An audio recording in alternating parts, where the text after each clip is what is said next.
दोस्तों मेरी एक और वीडियो में आप सभी लोगों का स्वागत है। आज की वीडियो में हम डिस्कस करेंगे डायरेक्ट एंड इनडायरेक्ट स्पीच। अब भाई ये डायरेक्ट इनडायरेक्ट स्पीच हो चुकी है। देखो भैया, सबसे पहले इसके लिए हमें समझना पड़ेगा नरेशन। नरेशन क्या होता है? जब भी कभी कोई व्यक्ति बोलता है, स्पीक करता है, ठीक है, उसको नरेशन ही बोलते हैं। ठीक है, मतलब क्यों नरेट कर रहा है। ठीक है, expressing and reporting word of speaker. ठीक है, वो हिंदी मतलब दूसरा हो गया। अब इंग्लिश में थोड़ा ध्यान से समझिए। जब भी कोई व्यक्ति के शब्दों को रिपोर्ट किया जाता है या एक्सप्रेस किया जाता है तो उसे नरेशन बोलते हैं। इंग्लिश में सिंपल बोलेंगे expressing oblique reporting of words of speaker known as narration. तो आप या रिपोर्टिंग वर्ड ऑफ स्पीकर बोल दोगे तो भी नरेशन बोल सकते हो, या एक्सप्रेसिंग और reporting word of speakers known as narration, उसे नरेशन कहते हैं। ठीक है, expressing reporting word of speaker known as narration, एक चीज़ हो गई। अब भाई जो नरेशन है ना, उसको दो तरह से तोड़ा गया है। टू वे ऑफ एक्सप्रेसिंग, दो तरीके होते हैं एक्सप्रेस करने के और रिपोर्ट करने के स्पीकर की नरेशन को। पहला कौन सा है? एक होता है डायरेक्ट स्पीच, एक होता है इनडायरेक्ट स्पीच। ठीक है, नरेशन क्लियर है भाई। Reporting words of speaker.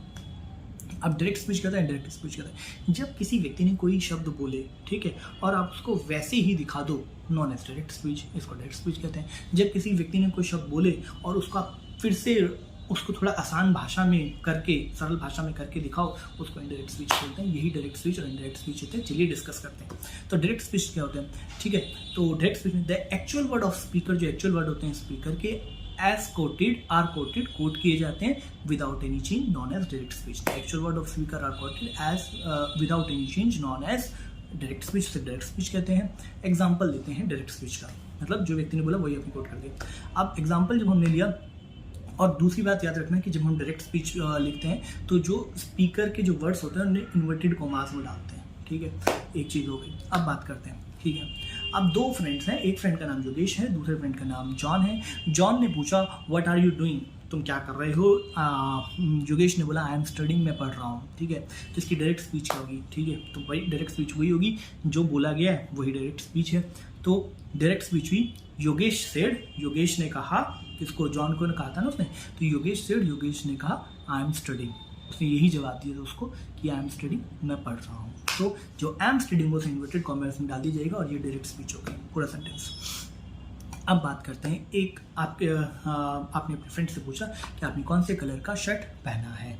ठीक है, तो what colour of shirt you are wearing, आपके फ्रेंड ने जवाब दिया I am wearing white shirt, मैंने वाइट शर्ट पहन रखी है। तो फिर क्या इसका डायरेक्ट स्पीच क्या बनेगी? आपके फ्रेंड का नाम लॉरा है, तो Laura said I am wearing white colour shirt, मतलब जो बोला था वही बोल दिया, बस इन्वर्टेड कॉमास में डाल दिया। अब बात करते हैं इनडायरेक्ट स्पीच की। तो मैंने आपको बताया था कि इनडायरेक्ट स्पीच के अंदर हम क्या करते हैं, जो एक्चुअल वर्ड होते हैं स्पीकर के, उनको चेंज कर दिया जाता है, ट्रांसफॉर्म कर दिया जाता है सरल लैंग्वेज में, रिटन लैंग्वेज में, या बोल दिया जाता है नॉन एज सिंपल लैंग्वेज, तो known as simple indirect speech. चलिए डिस्कस करते हैं। तो the actual word of speaker, जो एक्चुअल वर्ड होते हैं स्पीकर के, आर चेंज और ट्रांसफॉर्म, उसे चेंज कर दिया जाता है, ट्रांसफॉर्म कर दिया जाता है इन सिंपल वर्ड्स में और सिंपल लैंग्वेज में। ठीक है, और रिटन इन सेड और कहा जाता है और रिटन कर दिया जाता है सिंपल लैंग्वेज के अंदर। ठीक है, तो आर हम बोलेंगे the actual word of speaker, जो एक्चुअल वर्ड होते हैं स्पीकर के, आर चेंज्ड, वो चेंज कर दिए जाते हैं, ट्रांसफॉर्म कर दिए जाते हैं। ठीक है, एंड सेड बोल दिए जाते हैं और रिटन कर दिए जाते हैं इन सिंपल लैंग्वेज में, सो डेट एवरीवन कैन अंडरस्टैंड, ताकि सब कोई समझ सके। नॉन एज इनडायरेक्ट स्पीच, उसे इनडायरेक्ट स्पीच बोलते हैं। अब उसके बाद कोई बात नहीं यार, वो मेरी वाइफ, मेरी बेटी पेल रही है, होता है मेरे साथ भी होता रहा। ठीक है, सो ये मैंने आपको बता दिया कि जो शब्द हैं उनको चेंज करके सिंपल लैंग्वेज में बता दिया, तो वो इनडायरेक्ट स्पीच होगी। अब ऐसा हम करते क्यों हैं भाई? हम इसलिए करते हैं भाई क्योंकि डायरेक्ट स्पीच के अंदर मान लो अगर कोई लाइन का मतलब कोर्ट में सही से क्लियर नहीं हो रहा, तो उसको सरल भाषा में ट्रांसलेट कर लिया जाता है और फिर उसको बताया जाता है। इसीलिए डायरेक्ट स्पीच को इनडायरेक्ट स्पीच में कन्वर्ट किया जाता है, टू अवॉइड कन्फ्यूजन। ठीक है, तो अगर आपके पास कोई डायरेक्ट स्पीच है, उसका कॉन्ट्रैक्ट होना है, तो आपको अपनी 6 गोल्डन रूल जो है वो लगाने पड़ेंगे इसके अंदर। पहला 6 रूल के मैंने आपको बोला था, तो जो डायरेक्ट स्पीच होती है वो हमेशा इन्वर्टेड कॉमास में होती है। तो नंबर 1, इन्वर्टेड कॉमास हटा दो, हट गई भाई। ठीक है, दूसरा मैंने बोल रहा हूँ मैं कि हमें टेंस चेंज कर देना होगा।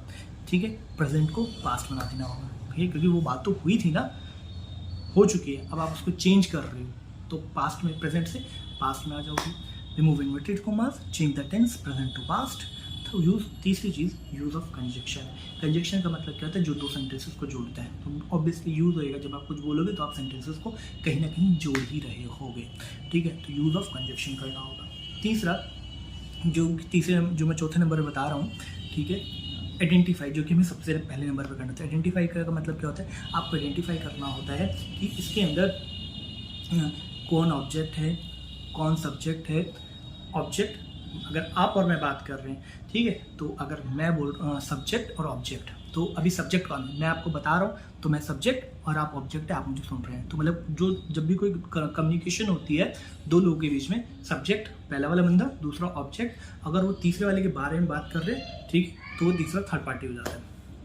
तो पहला फर्स्ट पार्टी कौन है, मैं हूँ सब्जेक्ट, सेकंड पार्टी कौन है, आप हैं ऑब्जेक्ट, और थर्ड पार्टी तीसरा बंदा। तो आपको आइडेंटिफाई करना है कि फर्स्ट पार्टी कौन है, सेकंड पार्टी कौन है, थर्ड पार्टी कौन है, सब्जेक्ट कौन है, ऑब्जेक्ट कौन है, ठीक है। और आपको टेंसेस पता लगा लेने, इसके अंदर टेंसेस कौन है, ये सबसे आइडेंटिफाई। तो आप सबसे पहले बोलेंगे, आपको सबसे पहले आइडेंटिफाई कर लेना है, दूसरे वर्ड पे इन्वर्टेड कॉमास को हटा देना है, तीसरी चीज़ पे टेंस को बदल देना है, प्रेजेंट को पास्ट में बदल देना है, यूज़ ऑफ कंजक्शन करना है, ठीक है। ये हमारे 5 पॉइंट हो गए। और छठा पॉइंट हमारा होगा अपडेट द टाइम। अपडेट कर देना है टाइम को, जैसे टुमारो को नेक्स्ट डे में चेंज कर देना है, टुमारो लिखकर नेक्स्ट डे अपडेट टाइम। तो ये 6 गोल्डन है। तो हम जरा स्टार्टिंग से यूज़ करते हैं डायरेक्ट और इनडायरेक्ट स्पीच। सबसे पहले नरेशन, जो speaker, the word of speakers, ठीक है, नॉन एज नरेशन, आप उसे नरेशन बोल सकते हैं, या reporting of words of speaker, जो रिपोर्ट कर रहे हैं, रिपोर्टिंग करना, एक्सप्रेस करना word of speaker, known as narration, उसे नरेशन बोलते हैं। Narration are of 2 type, direct speech और इनडायरेक्ट स्पीच। डायरेक्ट स्पीच कहते हैं जब जो वर्ड्स हैं जो उसने बोले, direct speech are the speech in which the word of speaker are quoted as usually, उसमें कोई चेंज नहीं किया जाता। इनडायरेक्ट स्पीच के अंदर क्या होता है, चेंज कर दिया जाता है। ये आपका इनडायरेक्ट स्पीच हो गई, और सिंपल वर्ड में कर दिया जाता है। और गोल्डन रूल क्या है, 6, वही रिमूव, सबसे आइडेंटिफाई करो, रिमूव कर दो inverted commas, change the sentences present to past, use conjunction, और लास्ट में अपडेट द टाइम, ठीक है। और यही था, दैट्स इट। अगर आपको वीडियो पसंद आया तो प्लीज़ लाइक कीजिए, सब्सक्राइब कीजिए। भाई वीडियो बनाने में बहुत टाइम लगता है। Thank you so much, have a nice day.